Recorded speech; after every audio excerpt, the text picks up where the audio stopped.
Hello everyone, আমার রান্নাঘরে সবাইকে স্বাগতম। আজকে আমি বানাবো নিরামিষ পটল ভাপা।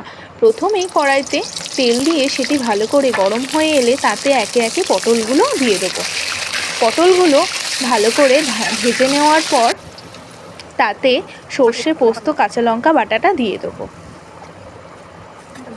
তাতে স্বাদ মতো নুন, হলুদ, লঙ্কার গুঁড়ো দিয়ে ভালো করে মিশিয়ে নেব।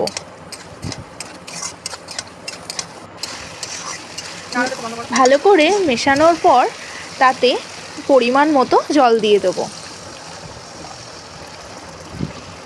জল দিয়ে কিছুক্ষণ ফুটতে দেব।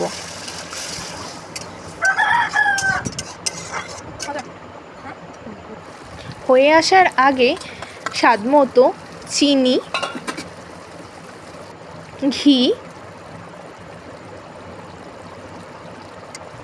আর কুচনো ধনেপাতা দিয়ে নামিয়ে নেব।